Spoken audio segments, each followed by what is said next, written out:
तो फाइनली हमें लू फेंग और गोल्डन हॉर्न बीस्ट दोनों ही एक दूसरे के आमने सामने फाइट करने देखने को मिलने वाले हैं। और बहुत ज्यादा लंबे इंतजार के बाद स्वैलोड स्टार का न्यू सीजन भी रिलीज हो चुका हुआ है। और वीडियो पोस्ट ना करने की रीजन मैं आप सबको कम्युनिटी पोस्ट में बता दूंगा। हम लोग स्टार्ट करते हैं स्वैलोड स्टार के ऑफिशियल एपिसोड 86 को।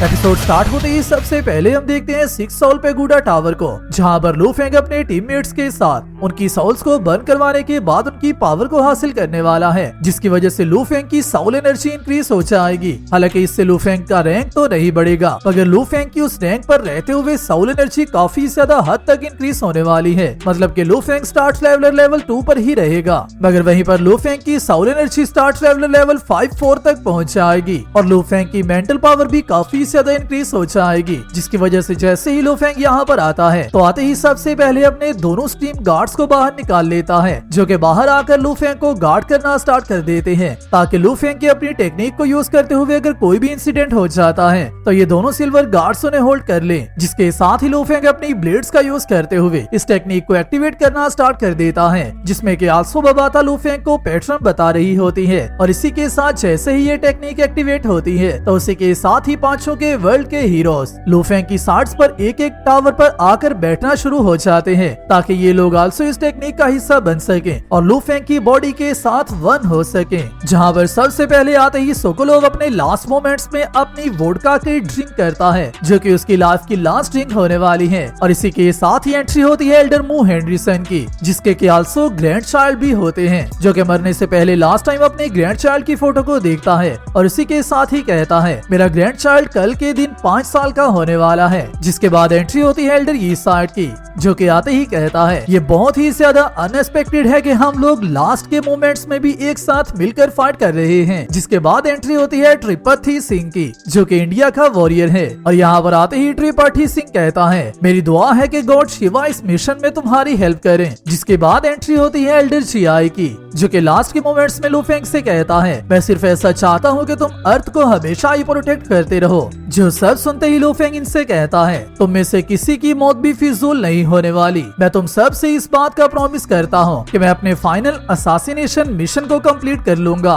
और हर हाल में गोल्डन हॉर्न बीस्ट को मौत के घाट उतार दूंगा। जिसके साथ ही Lu Feng finally 6 soul pagoda tower technique को यूज करना स्टार्ट करता है, जो कि 6 पॉइंट्स होती है। और जैसे ही लू फेंग इसे स्टार्ट करता है तो उसी के साथ ये टेक्निक यहाँ पर मौजूद सब लोगों की बॉडीज में से काफी ज्यादा फोर्सफुली उनकी साउल को एक्सर्ट करना स्टार्ट कर देती है और उनकी सारी लाइफ एनर्जी और साउल फोर्स एक साथ कंबाइन होने के बाद लू फेंग के सी ऑफ कॉन्शियसनेस में एंटर हो रही होती है। जिस सब की वजह से लू फेंग के सी ऑफ कॉन्शियसनेस में मौजूद प्लैनेट्स पहले से ज्यादा इंक्रीज होते जा रहे होते हैं। और इस सब की वजह से जहाँ पर सब लोग ही काफी ज्यादा पेन में होते हैं, वहीं पर आल्सो लू फेंग भी काफी ज्यादा पेन में होता है, क्योंकि इतनी ज्यादा एनर्जी को एक साथ हासिल करना ये दिखने में ही सिर्फ आसान काम लगता है। इसके लिए लू फेंग के माइंड सी ऑफ कॉन्शियसनेस और लू फेंग की बॉडी और साउल तक को काफी ज्यादा पेन के प्रोसेस में से गुजरना पड़ता है। मगर कुछ ही देर इस पेन में से गुजरने के बाद ये सब लोग इस पेन को होल्ड करना स्टार्ट कर देते हैं और जैसे जैसे टाइम गुजरना स्टार्ट होता है उसी के साथ ही ये सब लोग रिलैक्स होना स्टार्ट हो जाते हैं। और इसी सब को देखते हुए अर्थ के तमाम लोग ही काफी ज्यादा परेशान भी होते हैं, क्योंकि इनमें से किसी को भी इस बात का पता नहीं होता कि क्या लू फेंग जो कर रहा है वो उसमें कामयाब होने वाला है या फिर नहीं। मगर जैसे ही ये टेक्निक फाइनली कंप्लीट होती है और लू फेंग यहाँ पर मौजूद सब लोगों की बॉडीज में से उनकी सारी साउल्स को ही एक्सर्ट कर लेता है और उन्हें अपने सी ऑफ कॉन्शियसनेस के साथ मर्ज करवा लेता है, ताकि उन सब की पावर लू फेंग की बॉडी में मर्ज हो सके और लू फेंग की पावर इंक्रीज हो सके। और इन सब की पावर को अब्सॉर्ब करने के बाद लू फेंग की बॉडी में भी फाइनली इतनी स्ट्रेंथ तो जमा हो चुकी है कि वो गोल्डन हॉर्न बीस्ट के साथ फाइट कर सकता है। जिसके साथ ही हम देखते हैं लू फेंग को, जिसकी साइड्स पर काफी ज्यादा एनर्जी गैदर हो चुकी होती है और इस सारी एनर्जी में जितने भी पार्टिकल मौजूद होते हैं वो सारे ही एक नेबुला को रिप्रेजेंट कर रहे होते हैं। और उसी सब के अंदर इन पांचों हीरोज की डेड बॉडीज मौजूद होती हैं, जो कि अर्थ के ह्यूमंस को सेव करने के लिए अपनी जान तक को कुर्बान कर चुके होते हैं। जिसके साथ ही जैसे ही ये सब सेटलमेंट कंप्लीट हो जाती और उसी के साथ साथ इन सब के जाने के बाद इनके फैमिली मेंबर्स काफी ज्यादा सैड होते हैं और वहीं पर पूरी अर्थ के लोग, इवन के छोटे से छोटा इंसान और बड़े से बड़ा इंसान, सब लोग ही इन पांचों हीरोज को सैल्यूट कर रहे होते हैं, जिन्होंने के ह्यूमंस को बचाने के लिए अपना सैक्रिफाइस किया है। और उसी के साथ ही लू फेंग इन पांचों हीरोज की बॉडीज को जेट में रखवा कर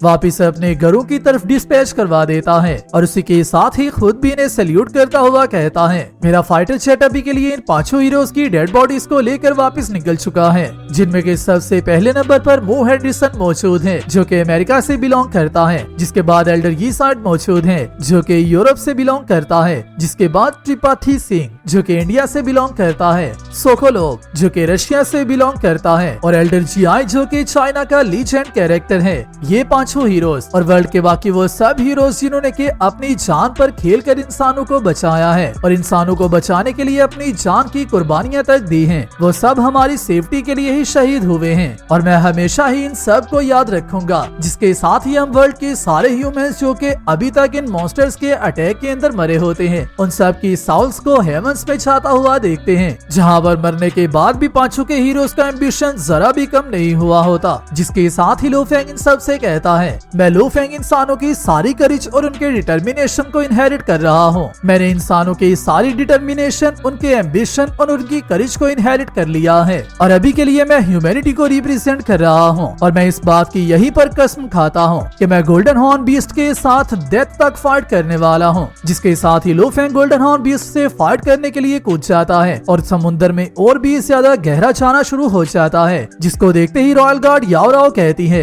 लो फेंग ने गोल्डन हॉर्न बीस्ट को अप्रोच करना स्टार्ट कर दिया हुआ है और इसी के साथ ही न्यूज़ एंकर अनाउंस करता है, लो फेंग गोल्डन हॉर्न बीस्ट से फाइट करने के लिए निकल चुका है और हम सबको लो फेंग की जीत के लिए दुआ करनी होगी। जिसके साथ ही अर्थ के तमाम लोग लो फेंग के लिए प्रे करना स्टार्ट कर देते हैं और इसी के साथ ही हम देखते हैं लो फेंग को जो कि जल्दी से जल्दी समुद्र में और भी गहरा जाना शुरू हो चुका होता है, जिसका गोल्डन हॉर्न बीस्ट से डिस्टेंस कम होते होते 800 मीटर, 600, 400 और एट दी एंड 300 मीटर्स तक आ जाता है और यहाँ पर जैसे ही लो फेंग का डिस्टेंस 300 मीटर्स तक पहुँचता है तो उसी के साथ ही बबाता लो फेंग से कहती है, अभी के लिए ये तुम्हारा अटैक करने का चांस है और उसी के साथ ही गोल्डन हॉर्न बीस्ट जो कि लो फेंग के प्रेजेंस को फील कर लेता है, वो अपनी आंखें खोलते ही एक काफी ज्यादा फिरोशियस सी रोर करता है, जिसे देखते ही लो फेंग उससे कहता है, तुम्हें यहीं पर मरना होगा और उसी के साथ ही लो फेंग अपनी साउल को बर्न करवाना स्टार्ट कर देता है, जो कि टावर ऑफ वाइट टेक्निक को स्टार्ट करने के लिए पेट्रोल का काम कर रही होती है। जिस सब को देखते ही बबाता काफी ज्यादा सैड होते हुए कहती है, सालों की मेहनत और इतना ज्यादा हार्ड वर्क, ये सब एक पल में ही हमारी आंखों के सामने से गुजर रहा है, मगर मैं सिर्फ ऐसा चाहती हूँ कि तुम ज्यादा से ज्यादा कुछ नहीं तो होंग और लीशेन की तरह कम से कम जिंदा तो बच जाओ और तुम अपनी थोड़ी सी साउल को पीछे छोड़ दो ताकि तुम्हारी बॉडी और तुम्हारी फाउंडेशन कम्प्लीटली ही खत्म ना हो जाए और यूनिवर्स से तुम्हारा नाम ही खत्म ना हो जाए। और इसी सब के दौरान हम देखते हैं लो फेंग और गोल्डन हॉर्न बीस्ट दोनों ही एक दूसरे के साथ काफी ज्यादा इंटेंस बैटल में घुस चुके होते हैं। गोल्डन हॉर्न बीस्ट को यहाँ पर इस बात का गुस्सा भी होता है कि जिस तरह से ली शैन और होंग ने उसे काफी ज्यादा डैमेज किया था, कहीं गोल्डन हॉर्न बीस्ट को लो फेंग से भी उतना ही ज्यादा डैमेज ना हो, जिसकी वजह से गोल्डन हॉर्न बीस्ट इस फाइट को स्टार्ट से ही सीरियस लेता है और वहीं पर लो फेंग जो के पूरी ह्यूमैनिटी को रिप्रेजेंट कर रहा होता है, उसके पास भी गोल्डन हॉर्न बीस्ट को एक चांस देने का मौका भी नहीं होता